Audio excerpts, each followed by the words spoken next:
my task here is, first of all, to introduce the topic, briefly introduce the speakers, but the two speakers that I'll be handling this evening actually need no introductions. Nonetheless, short formality.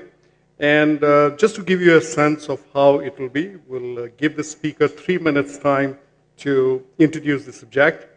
And I will have the privilege of asking a couple of questions. We'll turn it over to you for a couple of questions. And then at the end of it, we'll ask you to use the power in your hand, which is the equipment that Suresh was talking about, to vote on whether you agree or disagree. So you will press 1 if you agree, and you'll press 2 if you disagree.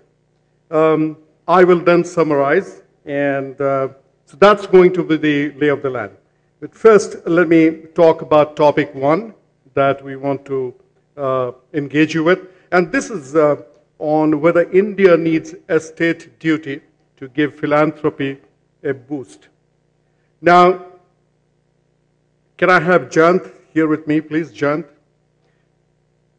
First and foremost, the purpose of estate duty is twofold. One is to reduce unfair advantage that a second generation may get because of the wealth accumulated by the first generation. And second, not only to smoothen the unfair advantage, but also to encourage people to be philanthropic so that people spend more money on doing good as against just amassing wealth for the next generation. So unfair advantage to be smoothened and encourage people to do good, put money to philanthropy. Just to give you a sense here, in United States and UK today, the estate duty tax is anywhere between 35 to 40%. In 1953, in the Republic of India, India that is Bharat, we had an estate duty of 85%. Obviously, it didn't work. So in 1985, it's been abolished. And 2004, just to give you a context, the US government did a study, and the US government realized that if estate duty is abolished in the United States, they feel that 6 to 12% of all philanthropic activity will come to a standstill in the United States. With that, Jayant Sinha, Indian Institute of Technology, MBA from Harvard, MS from Penn, McKinsey, Omidyar, and I want to know what on earth is it doing in India, but nonetheless. He has the quaint title, as if the world didn't have enough of chief mentors and gardeners, impact investor. So, Jayant, you have 3 minutes. 3 minutes, after which I'll engage you with a couple of questions, audience votes, and your time starts now. Okay, great. Well, thank you, Subroto. Thank you, everyone, for giving me an opportunity to talk to you about estate taxes in India, which I think are very much required. But first, I also want to congratulate all the winners for the exemplary philanthropy that you're already demonstrating. And when I talk about estate taxes in India, I'm going to say that it will actually encourage a lot more philanthropy and a number of other advantages which will enable us to effectively create a more vibrant entrepreneurial capitalism in India, which we very much require.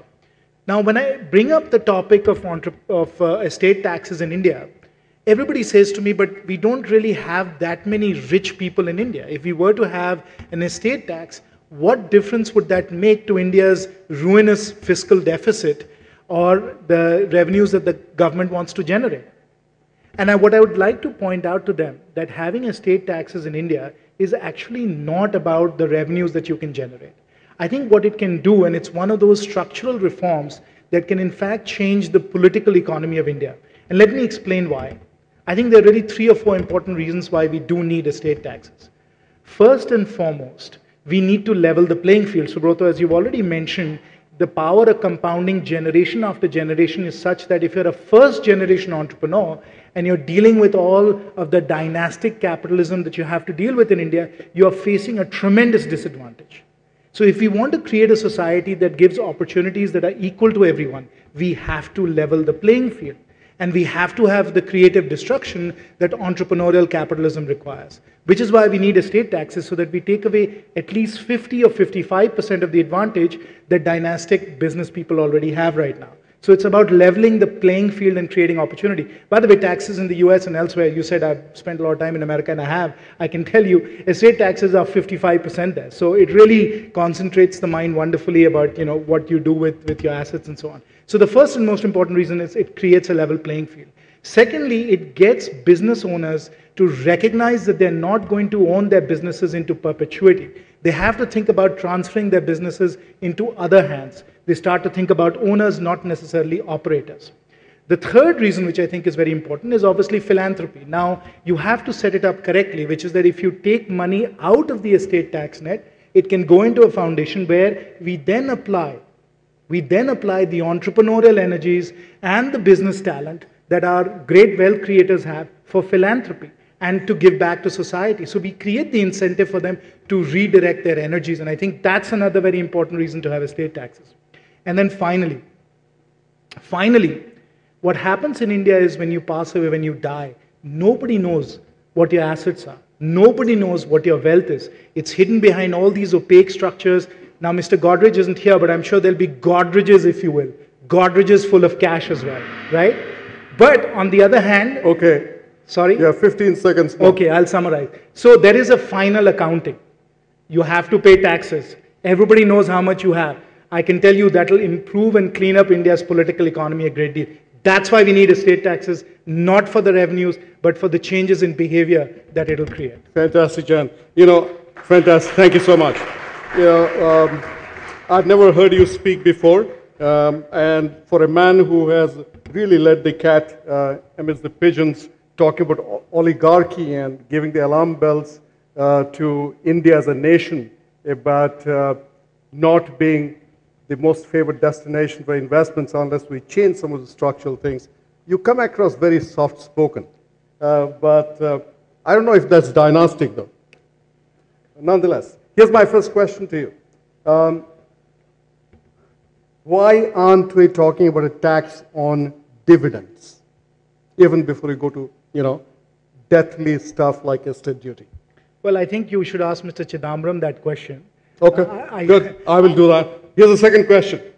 Can a law really be a substitute for character? You talk about cupboards, okay, a little while ago, though you used different term for it. And we know how to hide our skeletons in the cupboard. So one more legal change. Here's a country that can really trivialize everything. So unless character changes, can a law really deliver what you intend to be delivered? Well, I think law can be a significant motivator towards behavioral change. And so if we have a stick, why not use it? Okay. Mr. Bajaj, would you like to ask him a question? Because you have been custodian of generations of wealth and in the process created great wealth. And you have represented many, many ideas that India Inc. Has cherished, some controversial, some really path-breaking. Would you like to ask a question to Jayant here? You see, anything I say, and I'll be deemed to be subjective for obvious reasons. With this magazine, which doesn't know what it's talking about, called Forbes, brings out a dollar billionaire list, and they put some crooked people in that list, I guess. And those guys would be against state duty. Whether it's a state duty or death taxes, whether it's the person dying who pays it, or the person who's the heir pays it, is a matter of detail. It's an important matter of detail because if there's one heir, it doesn't make much of a difference. If there are 6 heirs, then the rate may come down. But that's not the major issue. The major issue is what both of you mentioned. I don't like laws. Tax is a little different than laws. I like the government to be aware. We had Christ, we had Buddha, we had Gandhi. And we all know where we are today. So, sir, the question to Jayant. So the question is what actually you asked that, question come comment, I don't think state duty, some of your reasons are justified, but that will change character, attitudes, but it could change to some extent behavior pattern. But one could argue the reverse. Now 40%, 50% goes away, so the balance must go to my children. Especially in India, unlike the United States, where barring a Bill Gates and a couple of others, you don't own your companies. It's the professional management which does.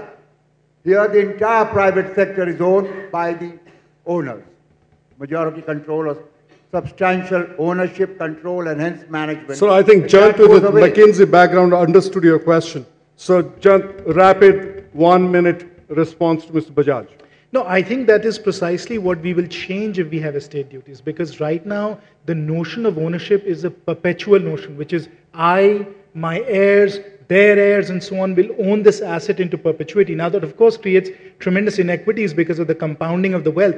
We've got to get people to recognize that they don't own assets into perpetuity. It's ultimately society's assets that they own as stewards, which was Gandhiji. Of course, you're great believers in Gandhiji's notion of stewardship. And I think we need to get people in society to own those values and believe in the same way that it is a question of stewardship, not ownership into perpetuity. I think the moment you start to have people think about it as ownership into perpetuity, you in fact create a whole set of counterproductive behaviors. Thank you, Jayant. Thank you. And let's take a question from the audience. Any table, raise your hand. And Suresh, if a mic can be passed to whoever, there you are, Suresh, and who wants to ask a question to Jayant? No hands raised so far. Oh, right here, right here.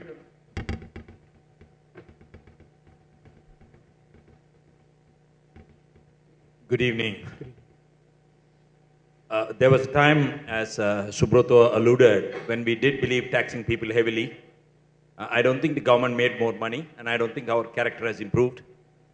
Maybe our innovation would go in finding new ways to dodge this new, which are probably better spent elsewhere.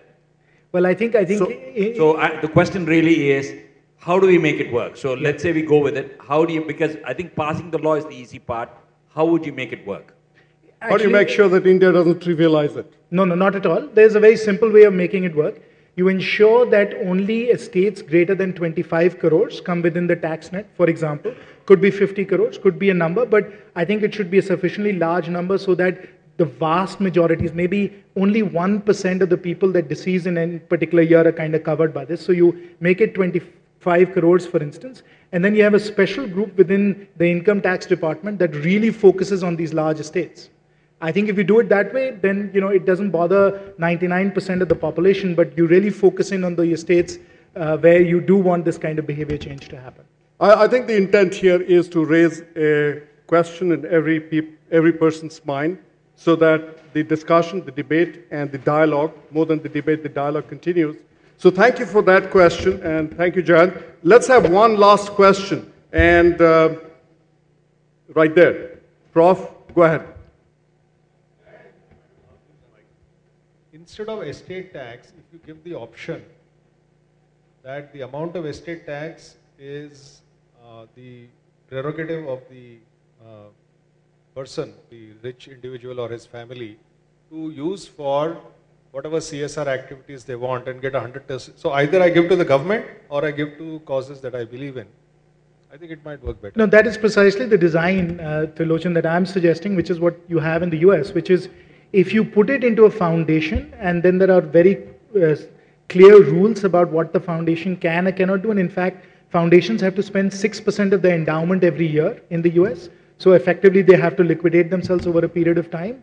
So if you set up a foundation and you put your money in the foundation, then you don't have to pay state taxes. And I'm saying that will release a lot of this incredible energy and talent that we have in our entrepreneurial sector to focus in on society's problems and challenges. Jayant, thank you very much. Now, audience, you get to vote. This is your chance. And you say 1 to agree and 2 to disagree. And Jayant, please be there.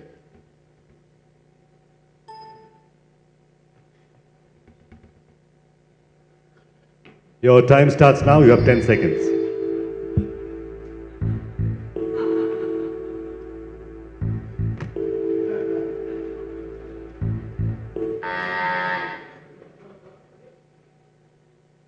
So 68.8% believe that we, wow, thank you very much. And thank you. If we can win this debate in this audience, I'm sure we can win it across India. I think so too.